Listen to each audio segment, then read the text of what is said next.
se cura sin cirugía. Entonces, para llegar a donde estábamos actual, hemos pasado por una etapa de evolución de muchos años. Vamos a decir que la cirugía empezó desde que el hombre existió. El primer cirujano fue aquel que fue a pelear con un mamut y le golpearon el brazo y alguien lo entablilló y se curó. Pero para eso tuvo que dejar de, el sanador, el cuidador, el futuro médico, tuvo que dejar de ir a pelear, a cocinar para cuidar a su compañero que estaba fracturado. Y ahí nace la idea de cuidar al otro y los más antiguos inicios de la medicina. Eso hasta que surge la anestesia y la asepsia. Por eso decimos que esta etapa se operaba muy poco, si ustedes ven.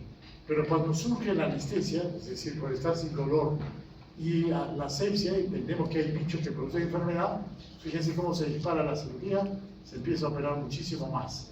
De todas maneras, era una etapa temprana, se operaba en condiciones muy difíciles, y le decimos que era una época de cirugía heroica hasta 1950, después de la Primera Guerra Mundial, que empieza a surgir la idea de la biología del cáncer.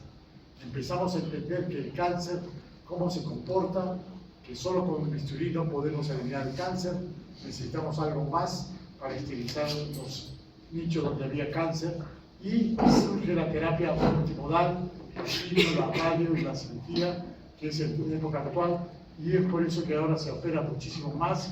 Tenemos ya combinado el problema del dolor, de la asepsia, y conocemos más la biología del cáncer, y es por eso que se ha pedido operar mucho más.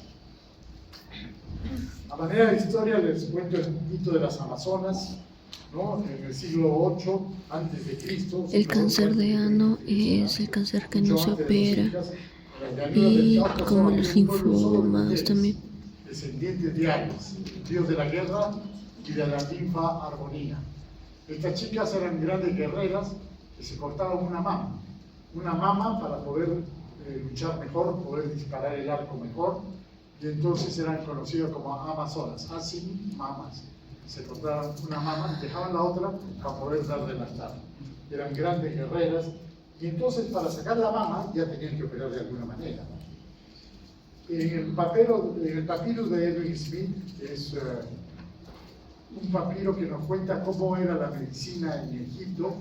Nos dice que ya se operaba tumores de mama en los egipcios. 1500 años, 1550 años antes de Cristo, casi al final de Caray.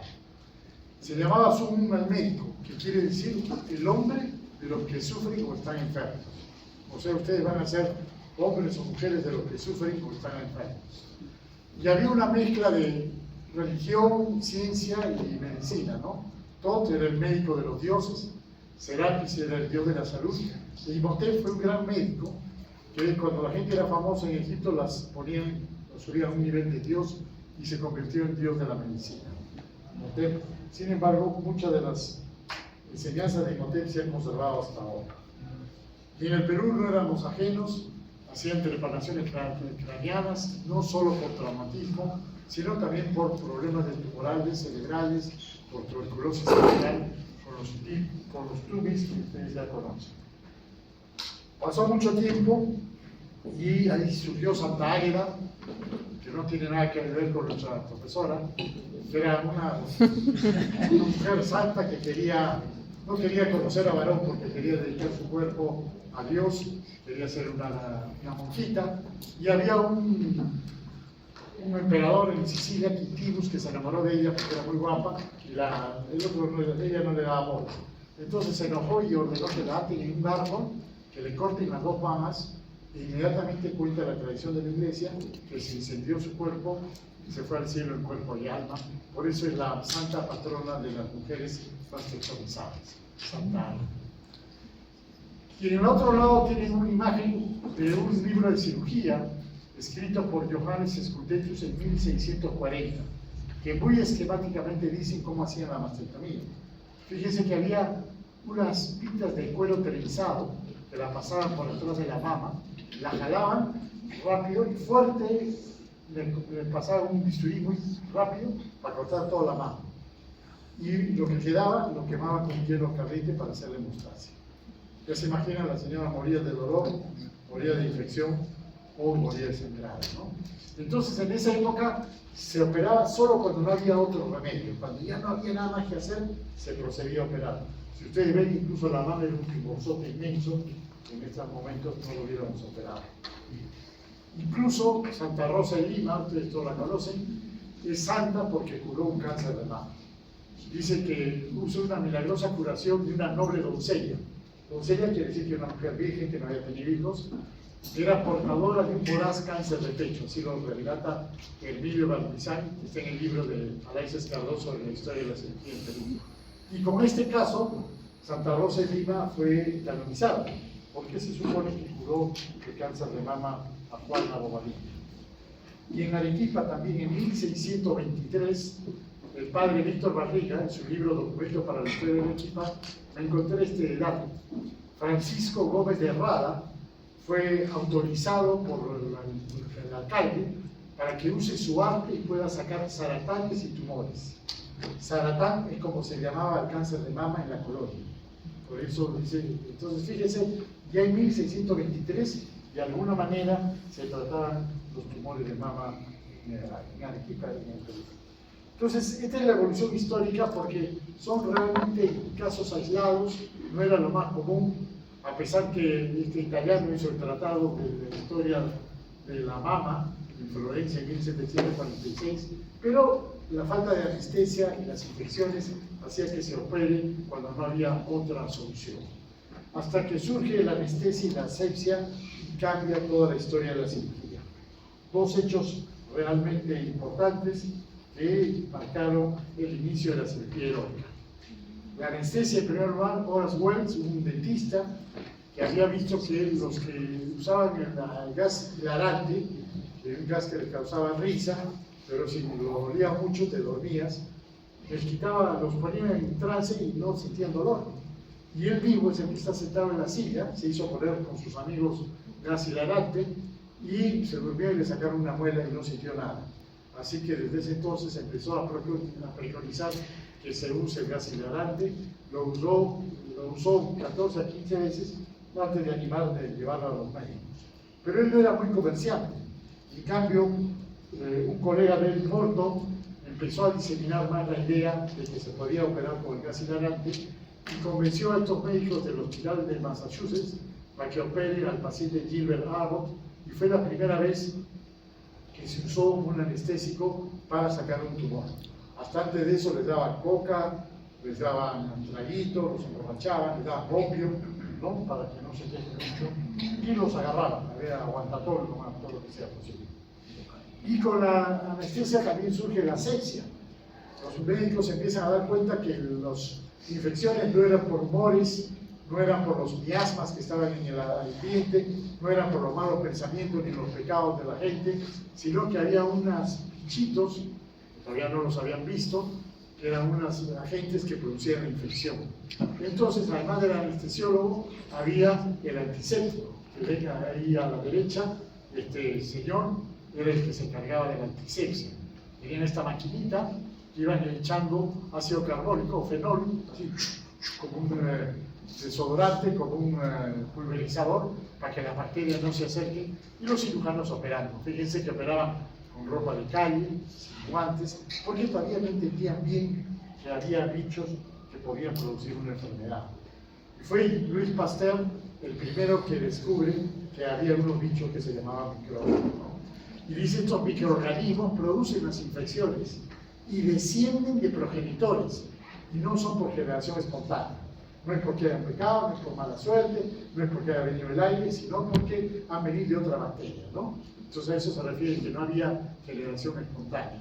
Y él hizo un célebre experimento de colocar carne tapada y carne descubierta, ¿no? La carne que estaba tapada no se malograba, y la que estaba descubierta se paraba una mosca, algo, venía una bacteria y se malograba rápido. Entonces dijo, la infección tiene que venir de algún sitio, tiene que tener un progenitor, tiene que tener algún bicho que se meta de alguna manera y empiece la infección. Y con eso empezó toda la época de la asepsia, inventó la pasteurización, ¿no? Hervir la leche o los alimentos hasta cierta temperatura para matar a las bacterias. En ese entonces tenía mucho problema con la tuberculosis bovina y porcina. Los animales, las vacas tenían tuberculosis y tomaban la leche sin hervir, entonces se contagiaban tuberculosis. Entonces, hirviendo la leche, pasteurizándola, eliminaban a las bacterias. Y por eso fue el gran paso de Pasteur, la asepsia y la antisepsia. Y empezaron muchos a colaborar, ¿no? Este es el plan Semmelweis, saben ustedes, ¿no? El del lavado de manos. Semmelweis era un ginecólogo que trabajaba en un hospital en Viena, que además era profesor, le gustaba enseñar. Pero todas sus mujeres puérperas se infectaban y decían, ¿por qué? ¿Qué ha hecho? A mí se me infectan. En la otra sala del otro profesor no se le infectaba ninguno. Hasta que descubrió que el problema eran los alumnos. Los alumnos tenían que ir a disecar temprano a las 5 o 6 de la mañana porque no había formol, el formol vino después, entonces disecaban cadáveres frescos, los que habían muerto en la noche, los llevaban ahí, los disecaban y después de disecar se iban a pasar visita y examinar a las mujeres que iban a dar a luz. No había guantes, así se examinaba con la mano y ¿qué es lo que pasaba? Traían todos los bichitos del muerto a las pacientes puérperas. Y él, ¿qué es lo que hizo? Lo único que hizo con muy bien, no es cuestión de votar a los alumnos, sino de enseñarles a lavarse las manos. Les puso a lavarse las manos y les echaba una solución de fenol en las manos y ya con eso podían examinar a las pacientes. Y con eso disminuyó las fiebres puerperales y demostró que había un agente infeccioso que era el que contagiaba las fiebres puerperales. Sin embargo, Semmelweis murió de una infección, se contagió de algo, no pudieron darse cuenta, no lo operaron a tiempo y falleció. Pensaron que estaba loco, pero lo que tenía era una sepsis manchaza y terminó muerto en un mantón. Entonces, en esas condiciones, Pekín quería operarse de nada. Se operaba solamente cuando ya era muy necesario. Y es así como se hace la primera operación en el Tigre, es decir, que se programó. Antes simplemente iban a la guerra, ¡oh, le cayó una bala! ¡Ay, apuntarlo! Lo operaban. Estaban, si encontraban algo, lo operaban. Pero esta vez la programaron, llamaron al doctor McDowell en el campo y tuvo que viajar en caballo 3 días hasta la casa de esta señora Jane Crawford para verla que tenía un tumor en el estómago. Y le dijo, ya vengo la próxima semana, voy a traer mi instrumental y mis ayudantes y te vamos a operar. La operó, como ustedes ven, en su casa, sobre una mesa, no había quirófano, no había mesa de operaciones, ¿no? Le dieron ella y la operó y le sacó un tumor de 11 kilos. Y la paciente vivió, debe haber sido un tumor benigno, ¿no? Pero, bueno, fue la primera operación en el Tigre, es decir, que la habían programado para ser operada, en 1809. Y así llegamos a la época, también cirugía heroica, de Billroth. Billroth, el padre de la cirugía, es ese viejito simpaticón, ustedes lo ven ahí barbudo, más barba que el doctor Mendoza, pero bueno. Y en ese entonces todos los grandes cirujanos eran músicos. Billroth era el primer violinista de la orquesta sinfónica de Viena. Era el primer violinista, tenía que ver que era bueno. Entonces, ¿qué hacían? ¿Cómo era la vida de los médicos? Primero, los estudiantes iban a disecar. Después de disecar, pasaban visitas, se les sacaban ginecos, cirugías con los profesores, y terminaban de pasar visitas, en la tarde, ¿a dónde se iban? Todos iban a la orquesta sinfónica, y después de la orquesta sinfónica, los que eran más capos tocaban, los que eran aprendices como ustedes, tenían que aprender los primeros violines a tocar, o lo que quieran tocar, y después al bar, a chupar un poquito. Y eso es lo que pasó. Y un día estaba Billroth chupando con Brahms, que era el director de la orquesta sinfónica, y de repente Brahms vomita sangre. Y Billroth dice, cáncer del estómago. No había endoscopio. El endoscopio apareció mucho después. Billroth inventó el endoscopio, pero era un endoscopio rígido, como un tubo, como una cañería rígida que metían y solo veían la parte distal del estómago. Porque imagínense entrar el tubo hasta el estómago, solo podían ver esto, no podían dar la vuelta. El tubo, las endoscopías, como ustedes la conocen, se inventó en el pasado 1950, casi en el 60. Entonces la única manera de diagnosticar era mirando con un tubo, o lo que se hacía, y yo cuando empecé a estudiar medicina lo hacíamos todavía en general, el doctor Perea, que era el gastro, los hacía, le dábamos la cuerda encapsulada, una cápsula amarrada con una pitita, que lo metían a la boca, se lo comía el paciente y medíamos el pH. Lo sacábamos y con un papel tornasol medíamos el pH. Si el pH no era ácido, o sea, si era básico, cáncer del estómago. Y así los entraban a operar. No había endoscopía. Entonces, Billroth lo vio vomitar atrás y dijo, ¡cáncer del estómago! Y el otro se pegó. ¿Y ahora qué hago? Le voy a operar. Bueno, cuando operaba Billroth no había suero. Recién están intentando las hipodérmicas. Y entonces tenían grandes problemas. La anestesia, bueno, con el gas hilarante y un poco de opio lo manejaban. El postoperatorio lo manejaban con un poco de morfina en gotas o en supositorio. Y para hidratarlos les daban enemas de leche.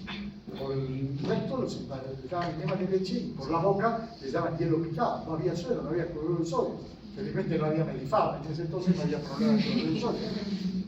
¿Con qué cosía Birro? Con hilo. No había caldo, micril, sutura mecánica, nada. Y entonces el cirujano tenía que ser muy rápido, porque si no el paciente se moría. Entonces, y así todo, Brahms vivió. Lo operó de un cáncer gástrico, Birro, vivió y le compuso una obra, que se llama la Sinfonía Inconclusa, la Sinfonía Heroica, en honor de Birro. Y después la hizo tocar con la orquesta sinfónica. Entonces, eso para que nunca se olviden de Birro, en 1881 hizo la primera gastrectomía distal. Por eso esta gastrectomía se llama Birro II, ¿no? También hay un Birro I que ya la vamos a ver cuando hagan conmigo cáncer gástrico la próxima. Y siguieron así avanzando por órganos, cosas realmente novedosas. Por ejemplo, tenían mucho miedo, no había antibióticos, ¿cómo iban a operar el colon? Las bacterias del colon eran un problema. Así que en 1885 por primera vez se hace una colostomía. Había un tumor, entonces no lo podían sacar. Simplemente le hicieron una colostomía para que salga la materia fecal y el paciente viva de una manera mejor. En 1895, Mikulicz se le ocurre la resección en dos tiempos. Es decir, en un tiempo le hacía la colostomía. Se mejoraba el paciente, le podían limpiar el estómago con meofísitos y en un segundo tiempo le sacaban el tumor. Ya nadie se animaba a hacer anastomosis, porque imagínense coser dentro de la barriga un órgano infectado era un problema. Recién en 1895, Charles Mayo, eran dos hermanos, los hermanos Mayo, uno de ellos, Charles Horace, era más famoso, se animó a hacer anastomosis de colon. Hizo 14 casos y esto fue tan famoso que salió publicado en el New York Times. Por primera vez la humanidad cose el intestino. Sir Charles Horace Mayo hizo esto. Mayo también fue el primero que empezó a hacer grandes cirugías, porque ya también empezaba a salir algún, no antibiótico, porque lo primero que usaron fueron sulfas, ¿no? Sulfamidas. En 1907, Ernest Mainz hace la cirugía colónica más grande que la resección abdominopélvica. Quiere decir sacar el ano, el recto, la parte distal del sigmoides y el paciente queda con una colostomía definitiva. Esto se hacía en cáncer de ano y en cáncer de recto. Y después surge otro famoso cirujano, William Stephen Halsted, que hizo la mastectomía radical modificada de Halsted, una terrible cirugía que, fíjense, sacaban no solamente el complejo areola-pezón y la mama, sino el pectoral menor, el pectoral mayor, quedaban las costillas. Los pacientes cuando las veían respiraban, ustedes veían que se movía el pulmón debajo entre costilla y costilla, ¿no? Y a veces había que ponerles un injerto de piel para cubrir el hueco, porque él seguía los principios de Virchow. Virchow, el famoso patólogo, decía que el cáncer avanzaba por estaciones, es decir, el tumor de la mama llevaba al primer nivel ganglionar, al segundo, al tercero, supraclaviculares y recién se diseminaba. Entonces, como había esa idea que el cáncer de mama avanzaba por estaciones, Halsted se le ocurrió, saquemos lo más que pueda para cobrar. Y fue un éxito. Fíjense, aumentó la curación del 10 al 42%. Nunca antes había habido esto en la historia de la medicina y la lucha contra el cáncer. En 1889 hizo en el hospital John Hopkins en Baltimore la primera mastectomía radical. Las malas voces cuentan que, bueno, en ese entonces, siempre recuerdo alguna historia para que ustedes no se olviden. Los médicos no leían pues como nosotros qué ha sido publicado, qué revista han hecho, no. El conocimiento se alcanzaba por experimentación. Por eso que Horace Wells, el de la anestesia, experimentó en él, y muchos experimentaron en ellos. Y entonces, en ese entonces había salido una gran droga que el Perú había dado al mundo, ¿no? La cocaína. Entonces toda la cocaína fue un gran anestésico, permitió grandes cirugías, y entonces los médicos, ¿qué hacían? Primero la probaban en ellos. Ah, muy buena, decían, muy buena, muy buena. Y Halsted se volvió un cocainómano terrible. Tanto así que sus amigos le aconsejaban, tiene que hacer algo, porque estaba en un vuelo feliz. Entonces juntó a su grupo de amigos que todos andaban en el mismo vuelo y dijo, vamos a parar esto, ya macanudo. Entonces alquilaron un barco en Baltimore y dijeron, vamos a dar la vuelta al mundo y nos vamos a olvidar de la droga, macanudo. Pero antes del partido llenamos las bodegas de bastante cocaína. Y de acá a Europa se fumaron todo lo que pudieron del barco y dicen que en este viaje Halsey se imaginó esta cirugía. De cuando vino, ya recuperado de Europa al resto del mundo, ya dejaron de drogarse, vino y hizo esta cirugía, la masculinidad radical manicada. Halsey no fue el único cocainómano. Ustedes deben haber escuchado a alguien que interpretaba los sueños, que pasaba todas esas cosas. ¿Se acuerdan? Freud. Sigmund Freud es un gran cocainómano y morfinómano. Pero él fue más que por experimentar, porque no operaba, sino porque él tuvo un cáncer de laringe y lo operaron 16 veces. Entonces, para el dolor, tomaba. Y seguía fumando, pero seguía tomando morfina para quitar el dolor. Seguía fumando porque todavía no se había demostrado que el tabaco producía cáncer. Así que ya saben cómo es la cosa. Y este es el último que da los chancos, porque también tienen que conocer a Theodor Kocher. Kocher o Kocher, como le dicen, no solamente la pinza Kocher para la hemostasia, sino que además él fue el padre de la cirugía de tiroides. Él se animó a hacer un pequeño corte en la base del cuello, que todavía se llama la cirugía, la incisión de Kocher. Cuando roten en el hospital de Venecia van a ver que muchas pacientes con tiroidectomía en su incisión acá y se puede sacar todas las tiroides. Y describió 100 tiroidectomías. Quiere decir que en 1883 Berna había descrito 100 tiroidectomías y por eso le dieron el Nobel de la medicina. Fue así uno de los pocos médicos que ha sacado 2 veces el premio Nobel. Le dieron el Nobel por las tiroidectomías, pero ¿qué pasó? A los 5 o 6 años todos sus pacientes se morían. ¿Pero qué pasaba? ¿Por qué se morían? Porque no tenían tiroides. Entonces él empezó a pensar, debe haber algo en la tiroides que no podemos vivir sin eso. Todavía no habían descubierto las hormonas. Entonces le llamaron el factor intrínseco de la tiroides. Y entonces dijeron, ¿cómo vamos a conseguir factor intrínseco de la tiroides? ¿De dónde lo sacan? ¿Se acuerdan? Muy bien, los carneritos. A los carneritos les sacaba la tiroides, pero para que no se mueva el carnerito les sacaba la mitad. Entonces les quedaba la otra mitad. La tiroides la sacaban, la secaban al sol, la ponían en capsulitas y a los pacientes operados les daba factor intrínseco de tiroides. Y con eso, él no sabía que era la hormona tiroidea. Años después descubre que lo que estaba muriendo era la hormona tiroidea. Ahora ya no tenemos que sacrificar corderitos, ahora hacemos sintéticamente la levotiroxina y por eso todos los pacientes operados de tiroides les damos levotiroxina. No se olviden, porque hoy día uno de sus compañeros y toda la clase le agarra y pregunta, ¿y para qué le dan levotiroxina? Le digo, ¿no te acuerdas que te conté de los corderitos? Sí, para que no se mueran.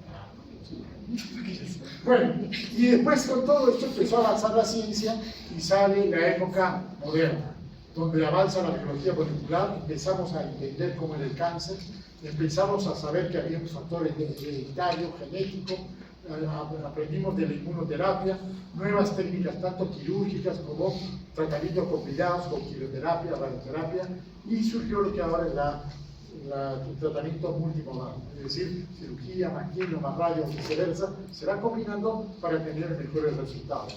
Cuando empezamos a operar más y ahora empezamos a ver pacientes que tienen 2, 3 y 4 cánceres porque se controla un cáncer y puede hacer otro cáncer en otro lugar. Así ha ido evolucionando el conocimiento en la cirugía, en todos los órganos. Vamos a recordar simplemente lo de la mama. Ya les había dicho que Halsted hizo un gran cambio, dijo que el cáncer avanzaba por estaciones ganglionales, entonces sacaba gran cantidad de la mama. Y eso fue por casi 100 años, hasta que en 1978 otro cirujano, Bernard Fischer, dijo no, el cáncer de mama es una enfermedad sistémica literal. ¿Por qué? Él vio que a las mujeres les hacían tremenda cirugía, igual hacían metástasis, solo que era del 42%. Entonces veía que mujeres que venían con un tumor chiquitito y ya no tenían la metástasis. Entonces dijo que la solución no era hacer tremenda cirugía, porque era una enfermedad sistémica y está en todas partes. Entonces tenemos que tratarla en todo el cuerpo.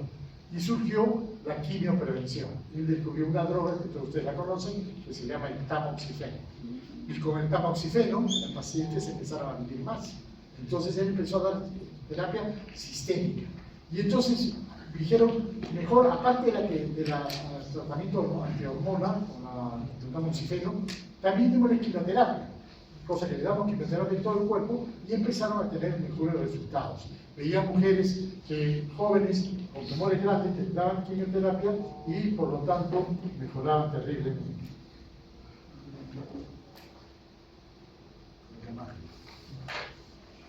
Por otro lado, este doctor Samuel Hellman, hay un libro de Medical Oncology, de oncología, principios y prácticas de la oncología, se llama así. Principios and Practices of Oncology. Principios y prácticas de la oncología. Está en la biblioteca, hay como 6 libros, son muy buenos. Es escrito por un cirujano, Hellman, y De Vita, que es el oncólogo clínico. El doctor Hellman dijo, no, el cáncer de mama no es sistémico de entrada, porque el cáncer de mama puede tener una mujer de 50 años con un tumor de 2 centímetros y granos en la axila, se comporta completamente diferente de otra mujer de la misma edad. Perdón, se mata la mano. ¿Aló? Buenas tardes, estoy en clase, vamos, con eso dije que me escriba.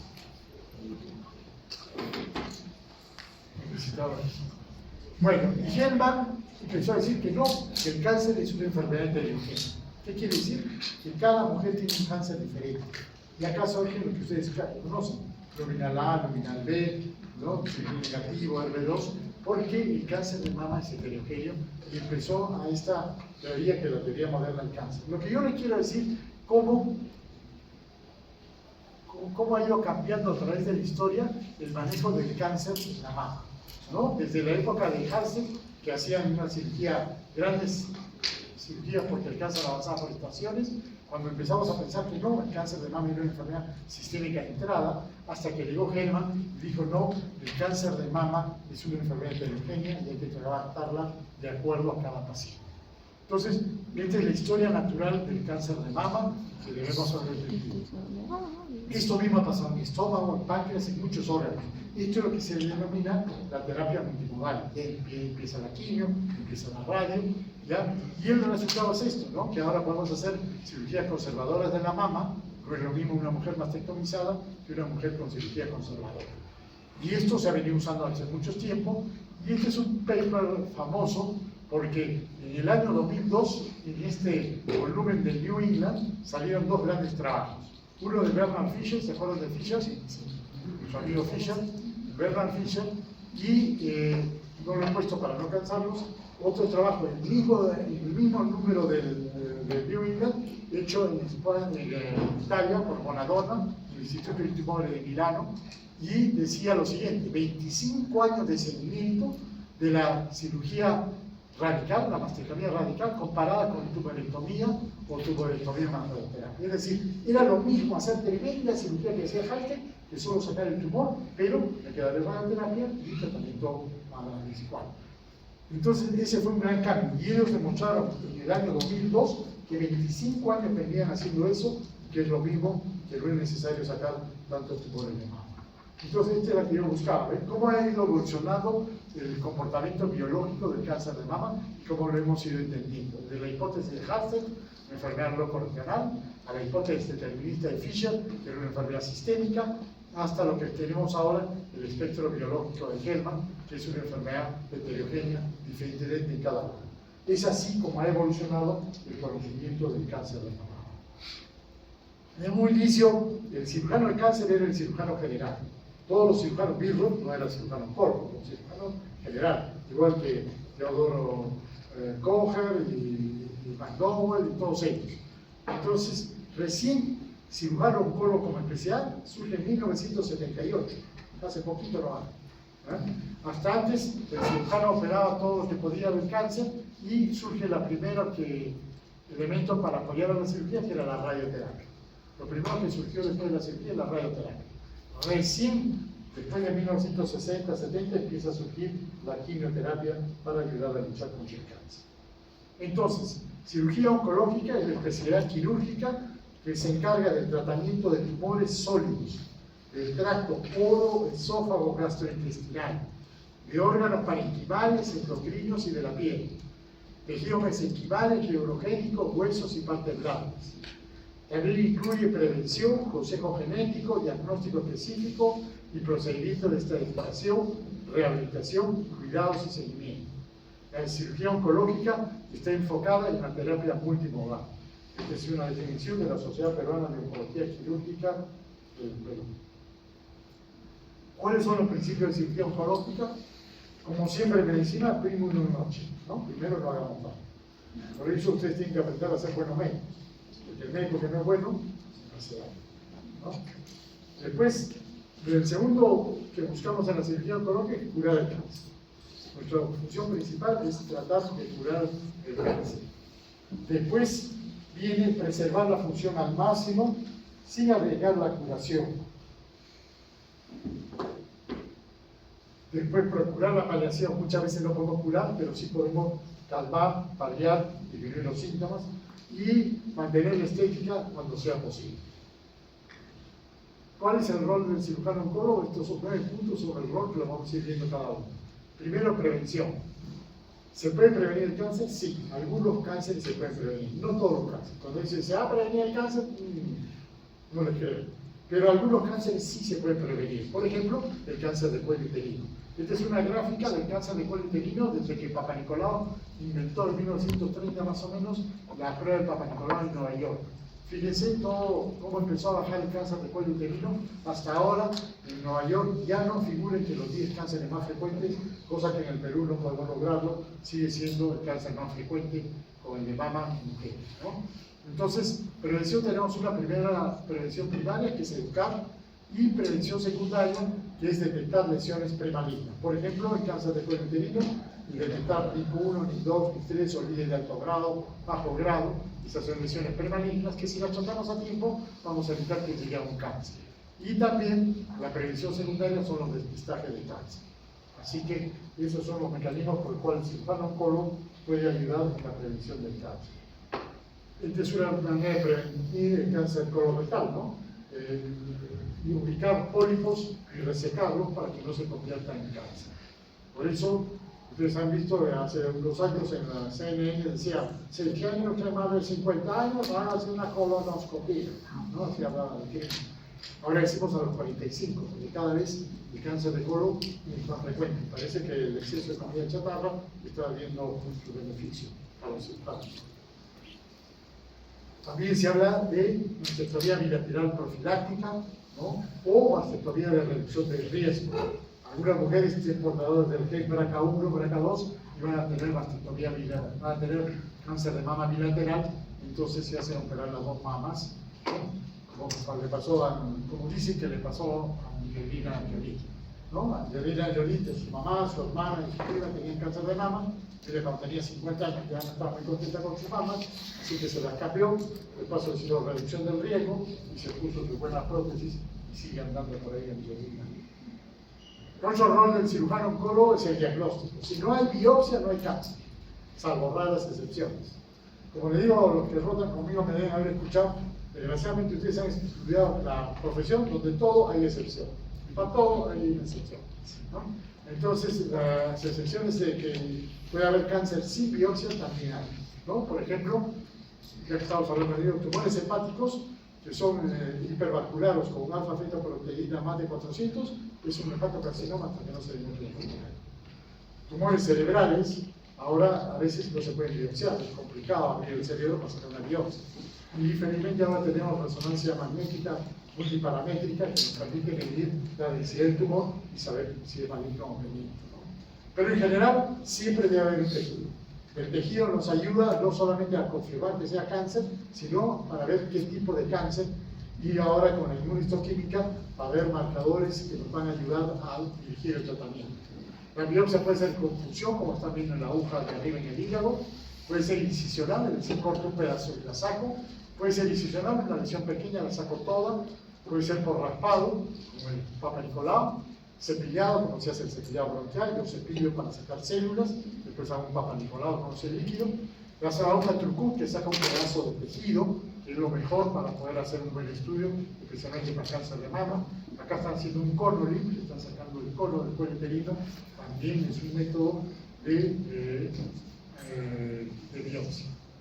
Esta es la aguja sacabocado, o una aguja cor, o la aguja Turcut, que permite sacar una buena cantidad, ¿sabes? Como este gusanito, ¿no? Que nos permite no solamente hacer diagnóstico histológico, sino inmunohistoquímico. Siempre hay que evitar los hematones, o tener la muestra lo más grande posible, ¿no? Lesiones de piel, por ejemplo, las podemos resecar para hacer una biopsia. Cuando lo hacemos, tenemos que tratar de sacar toda la lesión, llevando un margen de tejido sano, para que el patólogo pueda hacer un buen estudio de los bordes, ¿no? No utilizar electrocoagulación para obtener la muestra. Después de sacado, sí se puede electrocoagular lo que queda, pero no usar la electrocoagulación porque va a quemar los bordes y no va a poder el patólogo decirnos si los bordes están sanos y han salido todos, ¿no? Hay que calcular cómo va a ser la biopsia, si yo voy a operarlo, ¿no? Si yo voy a hacer una operación acá, entonces si tengo que hacer la operación, la biopsia, donde va a salir el tejido para que no intervenga. Si yo la hago al revés, así atravesada, va a tener un problema el cirujano a la hora de sacarlo, ¿no? Es importante el correcto uso de fijadores químicos, rotulados, complejos, y esto es importante, aunque no parezca, asegurarse que llegue al patólogo adecuada y oportunamente. Esto pasa. En una época yo trabajaba de esclavo, trabajaba en el Seguro Social. Y cuando era esclavo en el Seguro Social, uno de ustedes que ya era médico en Espinar, me dijo, doctor, vengo yo con la señora con un tumor en la mama, ya se lo he sacado y se le he mandado porque no va a ir acá al patólogo. Bueno, mandó. Llega la señora y le digo, señora, sí, el doctor me ha operado, mire, muy bien, ha hecho algo recio, mire, me ha quedado muy bien. A ver el tumor. Dime el tumor, vamos a mandarlo al patólogo. Señor, el tumor, ¿sabe qué? En la estación me han robado mi maletín y ahí estaba el tumor. Y ahora, ¿era cáncer? No era cáncer. ¿Ah? Por eso asegúrese que llegue al patólogo. No lo debieron sacar.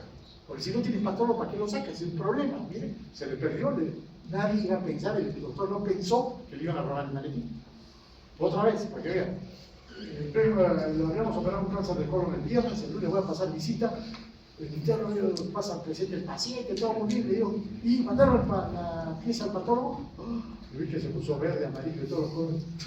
¡Ya corren a buscar la pieza! ¿Dónde salió? Ya quedó el quirófano. ¡Ah, la buscar! Cuando vino ya no era verde, era ya el color, era pálido, está con taquicardia, yo pensé que le iba a dar infarto. ¿Qué ha pasado? Doctor, se quedó la pieza ahí arriba en un balde y en la noche lo comió el gato. Y ahora, ¿cuántos cambios tenía? Era el pan parital, ¿no? ¿Cómo le damos quinto o no le damos quinto? Entonces esas cosas pasan, miren, son cosas de la vida real, ¿eh? Ya por canoso, pues tengo un montón de historias, por eso se las cuento, pero asegurarse que llegue al patólogo adecuado y oportunamente es importante. Miren, tienen un ejemplo, el nuca quedó. Otro rol del cirujano es la estratificación. Este cirujano también canoso como yo, Pierre Denois, es un cirujano francés. Él se inventó lo que ustedes conocen como el TNE. Se lo inventó. Y fue un gran invento, ¿no? Y él se inventó la clasificación TNM, tumor, ganglios y metástasis, y le vendió la idea a la JCC, que es American Joint Cancer Committee, el Comité de Cáncer de los Estados Unidos, y la JAC, la Agencia Internacional de Investigación en Cáncer. Estos dos organismos se han unido para mantener siempre el TNM de Denois, que ya el pobre murió hace mucho tiempo, de cáncer, como buen oncólogo, y mantener actualizado el TNM. El TNM no vale la pena aprender, porque el TNM cambia constantemente. Cada vez lo actualizan, le ponen cosas nuevas, ¿no? Por ejemplo, el TNM de testículo es TNMS, ¿no? Ustedes saben. Tumor, ganglio, metástasis y la S, la serológica, porque el testículo es muy importante los niveles de alfa-fetoproteína, DHL y beta-HCC. Entonces se ha introducido en el TNM eso, ¿no? En los sarcomas, por ejemplo, han introducido el grado de diferenciación, porque es muy importante. Entonces el TNM es una cosa dinámica que nos permite estadificar los tumores. Pero ¿para qué estadificamos?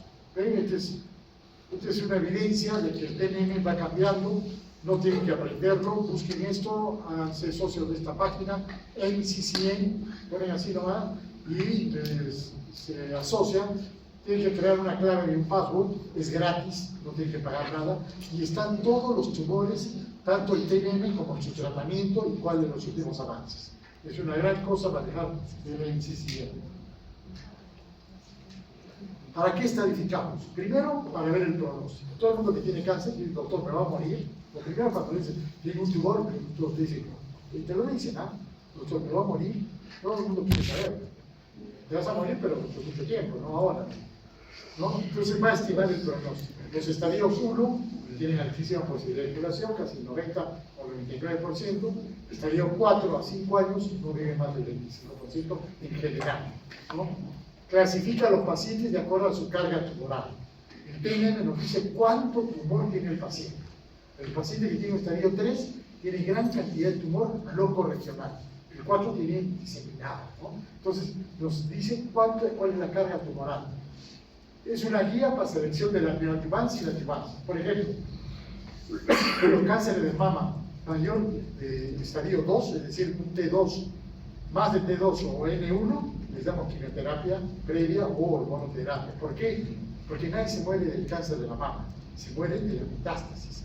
Entonces, entre más rápido le demos tratamiento sistémico, vamos a tratar de eliminar cualquier metástasis que esté dando vuelta. Y además, va a achicar el tumor, yo le voy a poder hacer una cirugía conservadora mejor, y la mujer va a estar más contenta conservando su mama. Facilita el intercambio de información.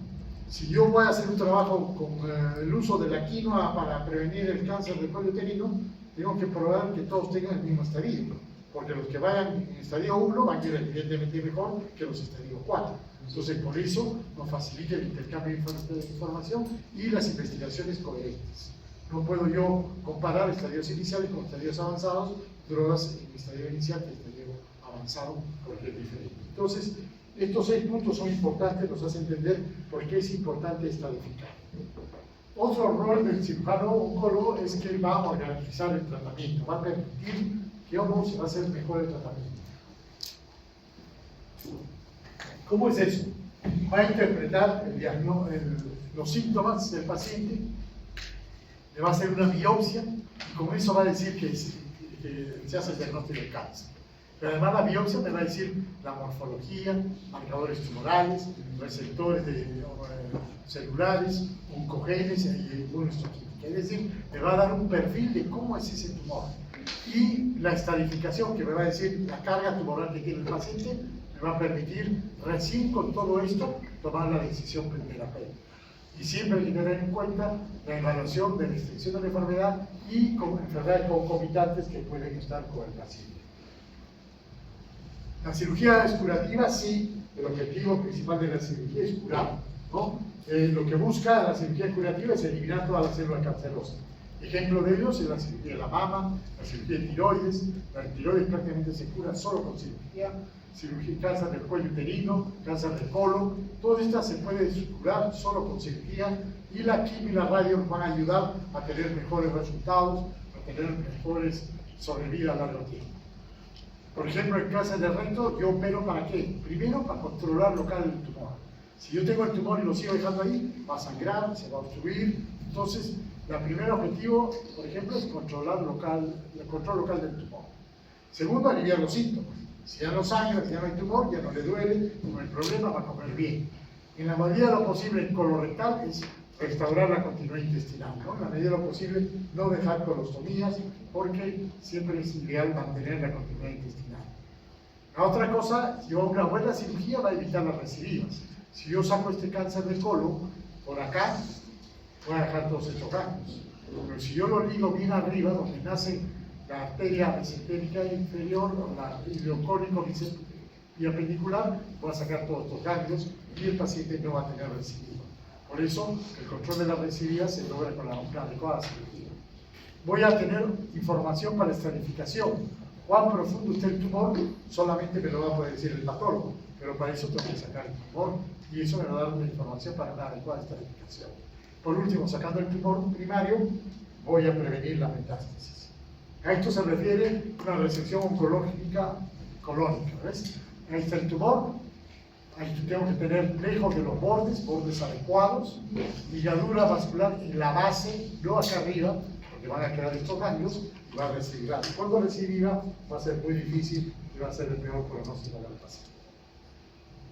En cierto caso vamos a hacer una extirpación amplia, lo suficiente grande para tener gran cantidad de tejido y poder hacer un estudio. Por ejemplo, en caso de un melanoma, tengo que ver largo, ancho y profundidad para tener un margen adecuado del tumor. Muchas veces voy a tener que sacar varios órganos, de lo que se llama incisión en bloque, se extirpa una sola pieza acá, colon, útero y vejiga, que se llama un vaciamiento pélvico total. Esta es una decisión radical también, una mastectomía radical modificada de alojarse, lo que les decía, gran mutilación, pero lo que buscan es eliminar todas las enfermedades. Ahora la quimio y la radio nos ayuda para evitar esto, ¿no? Y hay otro tipo de cirugía que se llama citoreducción, que no van a poder sacar todo el cáncer. Por ejemplo, el cáncer de ovario. Viene el ovario muy designado, entonces yo saco el tumor, lo mando al patólogo y queda enfermedad residual.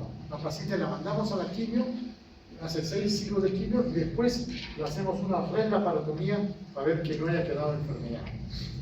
También puede haber cirugía de rescate. Por ejemplo, el cáncer de cuello uterino cuando ha salido del útero, como es este ejemplo, ha salido del útero, este invadiendo el paramento y llega hasta el hueso, este es un estadio 2B, no se puede operar. ¿Por qué? Porque si yo opero, al cortar por acá, voy a abrir el tumor, se va a diseminar. Entonces, ¿qué es mejor? Le hacemos radioterapia. Fíjense con radioterapia cómo se ha inducido el tumor. No se ha curado todavía el tumor. Entonces, esta paciente ya terminó su radioterapia y no ha mejorado, entonces sí le puedo hacer una cirugía. Se llama cirugía de rescate. Ya no va a haber enfermedad fuera del útero y le sacamos el útero para que viva más. Esto lo hacemos algunas veces. Les había hablado del second loop. Fíjense que es un cáncer de ovario, cómo está diseminado en el mesenterio. Hay cantidad de tumores en el mesenterio. Entonces, con la quimio, después de darle quimio, miren cómo ha quedado bastante limpio. Hay uno que otro, ¿no? Acá hay otro. Uno que otro, esto lo sacamos, lo mandamos al patólogo, y si ya es negativo, ya no hace más. Si por casualidad todavía es positivo, tiene que seguir haciendo quimioterapia. Esto segundo se llama renlaparotomía o second loop. Y por último, hasta ahí era la cirugía curativa, esta es la cirugía paliativa. Muchas veces no podemos curar, pero podemos paliarla del paciente, ¿no?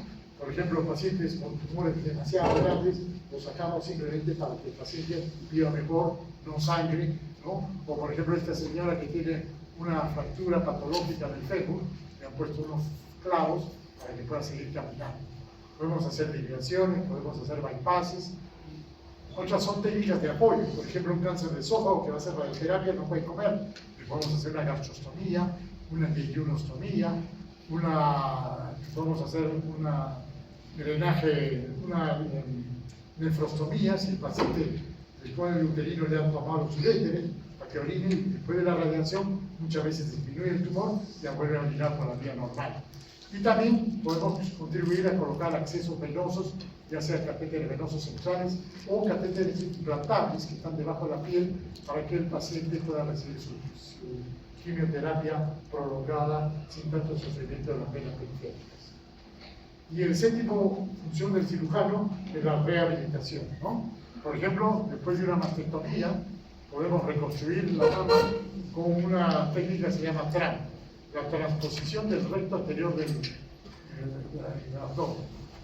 Las mujeres siempre tienen una pancita acá debajo del estómago, eso nos sirve para sacar esa grasita, la llevamos subcutánea hasta acá arriba, le forman el volumen mamario, acá queda sin pancita, queda feliz, y de paso ya tiene un reemplazo en la mano, ¿no? O se puede sacar el músculo trapézico, se puede hacer una reconstrucción con un expansor y se le pone un colgajo del dorsal ancho, que es el músculo que está acá atrás, que se gira y también queda bastante bien. Siempre estas son reconstrucciones que quedan mucho mejor que las prótesis. Rehabilitación también quiere decir manejo y educación de las ostomías, muy frecuentes las colostomías, ya sea por cáncer o secundarias al tratamiento del cáncer, ¿no? El cirujano también tiene que hacer un seguimiento de los pacientes. Fíjense, Los pacientes operados de estómago, como habíamos visto, el Billroth 2, este es un Billroth 2, estos cambios le van a ocasionar una serie de problemas en el estómago al paciente. Definitivamente es un Billroth 1. El problema se asociado al resto del estómago, va a causar menos, pero también tiene. Entonces, después de la gastrostomía, hay muchos síndromes que hay que manejarlos. Hay que hacer un diagnóstico temprano de las recurrencias, manejo de los efectos tardíos de la cirugía y soporte psicológico. Fíjense que solo para que tengan idea, todos los síndromes que quedan después de una gastrectomía, ¿no? Síndrome de avanzamiento rápido, gastritis por reflujo, síndrome de asa ferente, gas eferente, diarreas, atonía gástrica, estasia en el ácido de Liverbrooks, bolsa gástrica residual pequeña, cáncer en el riñón gástrico, alteraciones nutricionales. Y todo eso tiene que diagnosticarlo el médico cirujano. Fíjense cómo va cambiando a través del tiempo todos estos síndromes postgastroctómicos. Y por último, investigación. Este es Brenton Haynes, premio Nobel también cirujano de 1966. ¿Por qué le dieron el premio Nobel? Porque vio que los pacientes con cáncer de próstata, se le ocurrió, digo, así, como el cáncer de mama es hormono sensible, y el próstata también debe ser testosterona sensible. Entonces los pacientitos que entraban así al quirófano no podían caminar porque metástasis en todos los huesos. Entraban, le sacaban los testículos, salía al día siguiente caminando el paciente. Maravilla, fue un cambio así, y de verdad, así sale. Le inician el bloqueo hormonal y el paciente cambia, empieza a caminar, empieza a salir, y dieron el premio Nobel por haber iniciado el tratamiento hormonal del cáncer de próstata con la mastectomía. Algunas reglas de la oncología. Hay que evaluar el tipo y la extensión del tumor y decidir el plan quirúrgico para la resección. Por eso es que el cirujano que va a operar tiene que ver él a su paciente, para decir cómo lo va a operar. Tiene, por ejemplo, este paciente que tiene un cáncer de piel grande en esta zona. Entonces, tiene que calcular cómo lo voy a resecar con bordes sanos, y de acá voy a sacar esta pastilla para hacer un colgazo rotatorio que vaya a tapar el cuerpo, ¿no? Entonces, eso se llama evaluar el tipo de extensión del tumor y decidir el plan quirúrgico. Hay que determinar los márgenes apropiados para que no quede tumor. Fíjense como en el dibujo ha quedado bien delimitado por dónde va a cortar. Proteger el tejido normal de la contaminación de células tumorales, cubrir el apósito con gasas estériles o superficies ulceradas, hay que electrofluoradas. Hay que hacer una manipulación mínima y cuidadosa de la neoplasia, ¿no? Acá fíjense este cáncer de piel, cómo han calculado para abrir todo esto, disecar todo esto, para que esto gire y este borde venga a este lado. Entonces no le quede tanta deformidad, le queda bastante bien. Hay que hacer una disección aguda y no rota para estudiar bien los bordes, ligadura vascular temprana para que no haya hematoma, y resección en bloque con adenopatías regionales cuando es el caso, ¿no? Hay que evitar el contacto de los guantes o instrumental con el tejido tumoral, fulgurar cualquier superficie, y considerar terapias adyuvantes o antes del tratamiento como neoadyuvantes. El correcto uso de fijadores químicos, enviar la muestra con solicitudes completas, el patólogo no escoritica, recibe un pedazo de carne, no sabe lo que es, hay que explicarle bien cómo es, identificarlo correctamente. Hay algunos términos importantes: operable versus inoperable. Operable quiere decir que el paciente parece de condiciones de sobrevivir a la cirugía que necesita. Es decir, si yo lo opero, va a vivir. Inoperable quiere decir que el riesgo operatorio es inaceptable. Si el paciente está tan mal que yo operarlo, evidentemente se va a morir. Ese es un paciente inoperable. Al margen de la técnica, al margen de todo, esto se refiere al estado general del paciente. Resecable versus irresecable. Resecable es de acuerdo al análisis clínico, bioquímico y las imágenes, el tumor parece que sí va a salir todo el tumor. Irresecable es de acuerdo al número, tamaño, localización de la lesión, hace parecer que va a ser imposible resecar. Esto lo vemos, por ejemplo, en cáncer de ovario. Cuando vemos un cáncer de ovario con un marcador muy alto, con demasiada disección de la barriga, simplemente le hacemos una punción para sacar líquido cístico, buscamos la neoplasia, no sé si es un cáncer, le damos quimioterapia, no lo operamos. Después de recibir 6 ciclos de quimio, el tumor que era irresecable se puede convertir en resecable, y entonces recién lo operamos.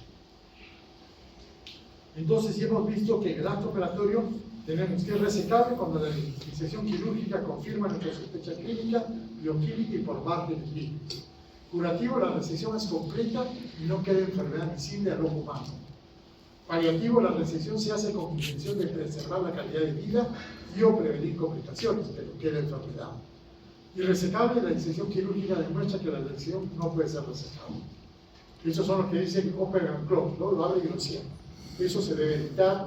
Cada vez tenemos más tecnología, tomografías, endoscopías, laboratorios para evitar esos casos. Así todo, a veces con toda la tecnología, no nos escapamos de entrar a un tumor que a la hora de verlo se convierte en irresecable. Otro término importante es el R0, R1, R2. Es decir, cuando operamos un paciente, lo que buscamos es R0, es decir, no hay persistencia de enfermedad micro ni macroscópica. Eso es lo ideal, un R0. R1, hay persistencia de enfermedad microscópica. El más grande ejemplo es lo que les he comentado, el cáncer de cuello uterino, el cáncer de base, que dejamos enfermedad porque tendría que sacar mucho intestino, muchas cosas al paciente y le va a causar más daño. R2, cuando hay enfermedad, persistencia de enfermedad macroscópica, o sea, yo veo que ha quedado enfermedad. Por ejemplo, un cáncer gástrico grande. Yo lo he operado, he sacado todos los ganglios, pero encontramos 2 o 3 metástasis cerebrales. Entonces, para quedar esa enfermedad, le daremos después quimioterapia, después se puede volver a operar, o ya veremos cómo evoluciona esa enfermedad que ha quedado macroscópica, es decir, un R2. El patólogo lo que nos va a pedir, o le vamos a exigir nosotros al patólogo, un margen positivo, un margen negativo. Cuando nos dije que el margen es positivo, quiere decir que la neoplasia llega hasta el límite de la pérdida de resección, es decir, hemos estado en contacto con la pieza y quiere decir que hay alta posibilidad de recibir. Entonces, el cirujano oncólogo tiene que combinar una buena técnica, que es lo que se aprende operando, con la táctica. ¿Cuándo aplicar esa técnica? ¿En qué momento el paciente se va a favorecer? Si va a ser mejor darle primero quimio y después operarlo, o qué cosa, esa es la táctica. Y evidentemente con una anatomía planificada.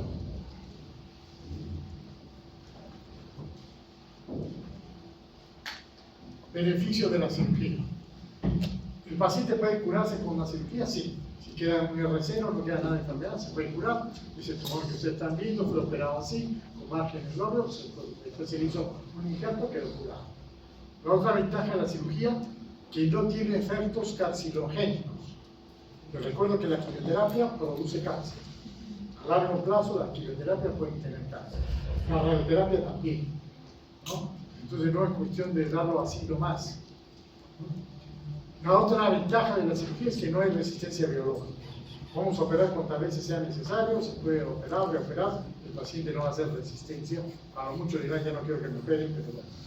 Y económica, mucho más barata que las quimios y las radioterapias, por lo tanto sigue siendo una pieza fundamental en el tratamiento del cáncer.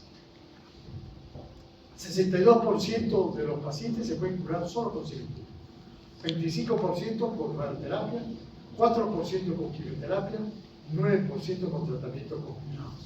En la imagen es un melanoma que así se explicaba ampliamente, largo, ancho y profundo, para que se puedan curar. ¿Cómo hacemos el control de calidad de la cirugía oncológica? Primero, midiendo la mortalidad. ¿Cuántos pacientes se quedan hospitalizados con fístula por algo? Esa es la mortalidad. Segundo, la mortalidad. ¿Cuántos se mueren a los 30 días? ¿Cuántos se mueren a los 90 días? ¿Y cuántos se mueren a los 5 años? El tiempo en que viven sin recibir la enfermedad. Supervivencia libre de enfermedad quiere decir que el paciente fue bien operado. Supervivencia general, en general, ¿cuántos viven en total? ¿No? Ya ahí no empieza la gravedad y se pueden sumar muchas enfermedades concomitantes. El resultado cosmético, no que quede bien, pero no hay que trabajar aquí, ¿no? Capacidad funcional postoperatoria, que pueda caminar, hacer sus cosas bien. Si le operamos una axila, un brazo, que la señora pueda mover bien el brazo, que no quede un brazo incapacitado. Y por último, calidad de vida, que es todo lo que buscamos, que podamos vivir más, pero con calidad. Por lo tanto, el equipo quirúrgico debe hacer mediciones simples y variables planteadas. Planear, hacer la cirugía y después medir cómo ha quedado para después actuar y corregir esas cosas, ¿no? A pesar de todo eso, fíjense cómo ha mejorado la supervivencia en cáncer en las últimas décadas. En cáncer de páncreas vamos a comparar del 2003 al 2008 y del 73 al 78. El azul es más reciente. Fíjense cómo hay algunos cánceres que sí se han aumentado terriblemente. Fíjense ovario, fíjense mama, otros que son pocos. Fíjense melanoma, incluso el hígado, el estómago, poco se ha avanzado. Hay unos cánceres que han aumentado, mientras que otros han disminuido. En general, los hombres mueren más porque van más tarde al tratamiento, las mujeres son más sensibles, van más temprano y tienen cánceres más fáciles. Mama coliuterino se puede curar más fácil que pulmón, próstata y páncreas, ¿no? Algunos cánceres tienden a desaparecer. Fíjense, el páncreas está bajando. Aquí en rojo son el cáncer de pulmón en varones, pero el cáncer de pulmón en mujeres está aumentando. Porque las mujeres ahora han empezado a fumar, a la fiestita y fuman más que los hombres. Entonces no espera consecuencias, ¿no? El cáncer de mama en mujeres tiende a tener una ligera baja, y entonces todo esto es el resultado del éxito del tratamiento multimodal del cáncer. Igual la sobrevida a 5 años ha avanzado mucho. En el año 75, con las justas, la mitad de los pacientes que se detectaban cáncer llegaban a 5 años. En el año 2009, casi el 70% llega, y ahora con la inmunoterapia, esto ha subido un poco más. William Rose decía: el buen médico trata la enfermedad, el gran médico trata el paciente que tiene esa enfermedad. Por eso nunca se olviden que primero tenemos que ver al paciente y después la enfermedad. La cirugía oncológica recientemente ha surgido, como les había dicho.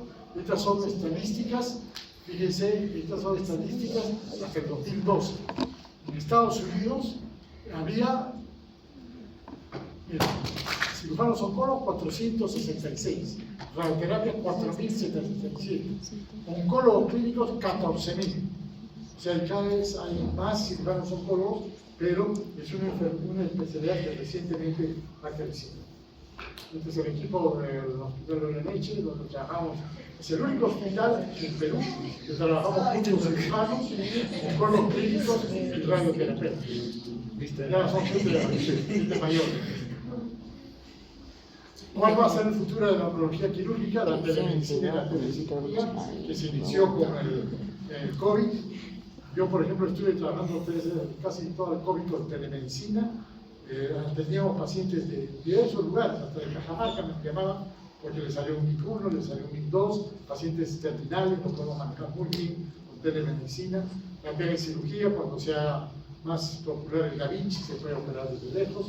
Ablación por radiofrecuencia, radioquimioradiación, IP, electroquimioterapia y muchas técnicas que cada vez vayan saliendo.